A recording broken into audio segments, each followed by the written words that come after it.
Olá, tudo bem com vocês? Eu realmente espero que todo mundo esteja bem. Eu sou a professora Tamires, professora da ETI Vinícius de Moraes, da Rede Municipal de Ensino. Irei trabalhar com vocês ministrando aulas de Geografia referente ao 9º ano. Nossa primeira aula está disponível no portal Palmas Homeschool, no endereço educaçãopalmas.com.br e será sobre as minorias.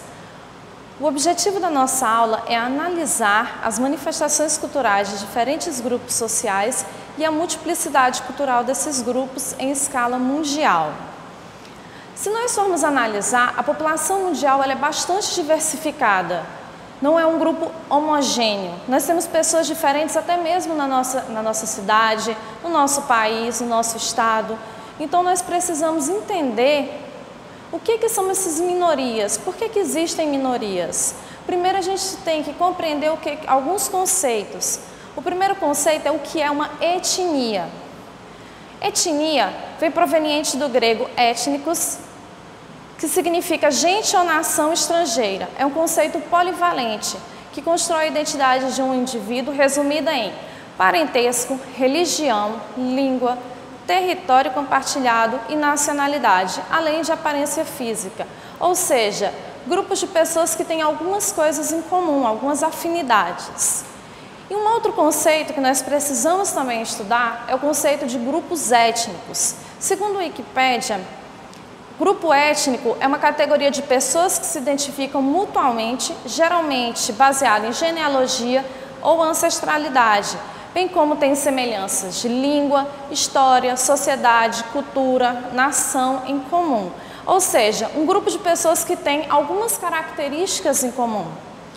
As minorias, elas podem ser, os grupos étnicos, eles podem ser pequenos, mas também eles podem ser gigantes, como é o caso do Han, na China, que é o maior grupo étnico existente. Bem como nós acreditamos, nós temos uma crença que na China todas as pessoas elas são iguais, enquanto que na verdade na China possui cerca de 56 grupos étnicos diferentes. No Brasil a gente também tem muita diversidade. Por exemplo, a nossa formação ela é baseada em 3 grupos étnicos diferentes.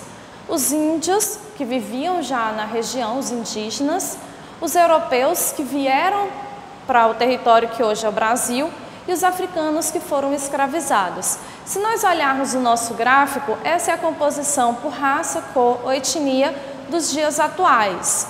Ou seja, por parte se declara branca, 91 milhões, 82 milhões se declaram pardos e 14 milhões pretos e uma pequena minoria se declara amarelo ou indígena. Mas o que vem a ser uma minoria étnica? Eu também posso explicar que minorias são um pequeno grupo de pessoas que se juntam, que se agrupam. O que vem a ser uma minoria? Por exemplo, as mulheres são uma minoria, não uma minoria étnica, mas são uma minoria. Por que as mulheres são uma minoria, sendo que elas não estão em menor número? Segundo o sociólogo Mendes Chaves, a palavra minoria se refere a um grupo de pessoas que, de algum modo, em algum setor das relações sociais, se encontram numa situação de dependência ou desvantagem em relação a outro grupo maioritário, ambos integrando uma sociedade mais ampla. As minorias recebem quase sempre um tratamento discriminatório por parte da maioria. Por isso é que eu posso considerar as mulheres uma minoria. Porque muitas vezes uma mulher ela tem que fazer uma jornada dupla de trabalho. Além dela trabalhar no próprio local de serviço, de trabalho, ela ainda trabalha em casa. E em muitos fatores, as mulheres elas acabam recebendo bem abaixo do que um homem recebe, mesmo desempenhando a mesma função. Vamos observar agora a composição do Congresso por raça. Por exemplo, olhando essa situação, olhando esse gráfico, são dos deputados eleitos, eu tenho 513 deputados federais eleitos, 385 se identificam como brancos, 104 se identificam como pardos e apenas um indígena. Existe uma igualdade dentro do Congresso Nacional? É igualitário à população? Nós vimos um gráfico sobre a população brasileira. Existe uma igualdade? E se nós formos a questão de gênero, essa disparidade ainda é muito maior. Eu tenho 513 deputados federais, 436 são homens e apenas 77 são mulheres. Portanto, políticas públicas voltadas para a área das mulheres, ela vai ser mais votada ou menos votada pela quantidade de homens que eu tenho no Congresso? Como é que eu posso reconhecer uma minoria? Como é que eu posso ver e perceber que um determinado grupo ele é considerado uma minoria? Eu percebi e descobri que é uma situação de desvantagem social.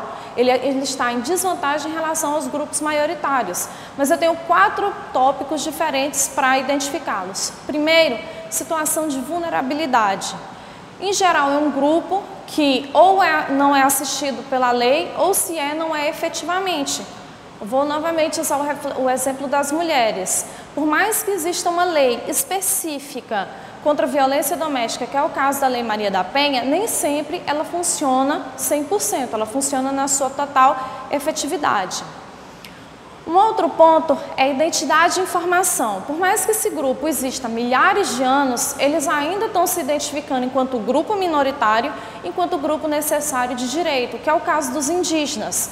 Eles existem há muito tempo, eles estão aqui nesse território há muito tempo, mas eles estão se identificando como minoria e como seres que precisam de direito. Luta contra privilégios de grupos dominantes. Em geral, uma minoria ela tem uma dificuldade para encontrar um espaço dentro da sociedade. Esse espaço vai de coisas simples, como educação de qualidade, saúde de qualidade, acesso a políticas públicas. Um exemplo muito frequente na nossa sociedade são os negros. Em geral, nem sempre tem acesso a uma educação de qualidade, portanto, no mercado de trabalho acaba também estando em desvantagens. E um quarto ponto é uma estratégia discursiva. Em geral, são grupos que se atualizam sobre o seu lugar na sociedade, tentam levar para outras pessoas as ideias do seu grupo, tentam fazer com que outras pessoas entendam qual é o lugar desse grupo na sociedade. Um exemplo são os LGBTQIA+. Eles têm uma estratégia de discurso para as pessoas entenderem que eles precisam ser respeitados, que eles precisam ser valorizados e que eles fazem parte dessa sociedade que nós vivemos. Mas por que nós devemos respeitar e proteger essas minorias? Primeiro, por um fator de democracia. Nós estamos numa democracia. Todos na democracia têm que ser respeitados. Enquanto na situação de minoria, isso é muito mais complicado. Por quê? Porque é um grupo que está em desvantagem social. É um grupo que não tem acesso a tudo que o Estado pode oferecer. Por isso ele tem que ser protegido. E algumas leis, algumas regras dizem exatamente isso. A primeira delas que nós iremos falar é sobre a Declaração Universal dos Direitos Humanos.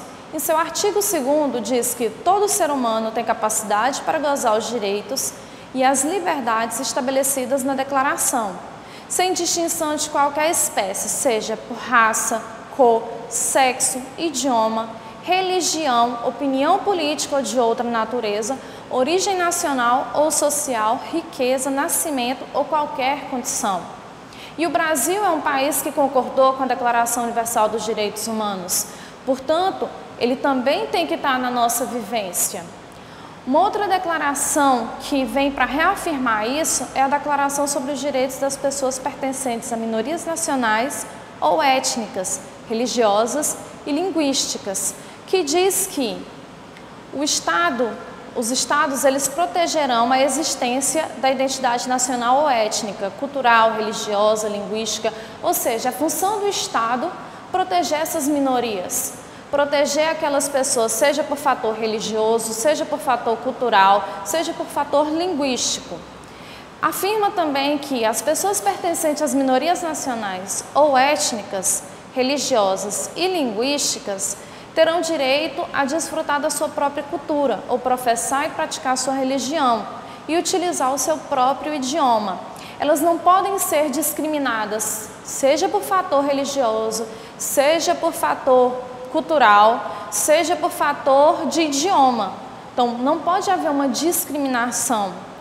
E a outra lei que eu peguei foi a dos direitos fundamentais da nossa Constituição, da Constituição de 1988, que no seu artigo 5º já afirma que todos são iguais perante a lei. sem distinção de qualquer natureza, garantindo-se aos brasileiros e aos estrangeiros residentes no país a inviolabilidade do direito à vida, à liberdade, à igualdade, à segurança e às propriedades. Eu retirei alguns tópicos para a gente comentar brevemente. Diz o seguinte: homens e mulheres são iguais em direitos e obrigações nos termos dessa Constituição. Ou seja, você tem tanto o direito quanto o dever conforme a Constituição. Mas por que existe uma lei específica para as mulheres? Exatamente pelo ponto que eu falei da vulnerabilidade. As mulheres estão na condição de vulnerabilidade e precisam ser protegidas quanto no caso de violência doméstica. Um segundo ponto é a livre manifestação de pensamento. Nós somos livres para manifestar o nosso pensamento, desde que o nosso pensamento não agrida e não ofenda uma outra pessoa, mas nós somos livres a isso. É inviolável a liberdade de consciência e crença. Nós somos livres para ter nossa crença e o nosso pensamento da maneira como nós quisermos. A questão é, novamente, sem ofender uma outra pessoa. E ninguém será privado dos direitos por motivos religiosos ou de convicção filosófica ou política. Ninguém pode ser discriminado por pensar diferente. A primeira coisa que eu falei foi: nós somos seres diversos, diversificados, nós somos diferentes. Nas nossas primeiras aulas, ainda no portal Palmas Homeschool, no primeiro e segundo bimestre, nós fizemos algumas atividades relativas à Europa. Inclusive, nós vimos alguns textos sobre minorias na Europa. Mas vamos falar brevemente sobre a questão populacional europeia. A população europeia, em geral, possui 3 grandes grupos étnicos linguísticos: os eslavos, os latinos e os germânicos. O maior grupo étnico da Europa provavelmente são os russos, que ficam na parte europeia da Rússia. Porém, ainda na Europa existe uma segregação e uma discriminação muito grande às minorias. Em alguns países existem leis específicas que protegem essas minorias, que é o caso da Finlândia, mas em outros países eles não possuem nenhuma legislação de proteção a essas minorias. Uma das minorias mais segregadas dentro do continente europeu são os ciganos. Eles são, além de segregados, extremamente estigmatizados, ou seja, eles são excluídos da sociedade. Nessa nossa aula, nós procuramos entender um pouco da diversidade, mais especificamente sobre como respeitar essas diferenças e também a luta pelo fim das desigualdades e a luta pelos direitos humanos. Na aula, nós falamos sobre os grupos minoritários, como reconhecê-las, bem como respeitá-las. Nas próximas aulas, nós iremos fazer um breve apanhado sobre algumas minorias de algumas regiões diferentes. Lembrem-se de fazer a atividade no portal, está disponível. Quem não puder ou não tiver internet em casa, pode ir à escola, pegar o bloco de atividades para fazer em casa. Tem que ser feito quinzenalmente e tem que ser devolvido na escola, quem pegou a atividade. Lembrem-se também de se proteger usando máscaras, usar o álcool em gel, lavar sempre as mãos, evitar sair de casa só em casos extremos e até a próxima aula.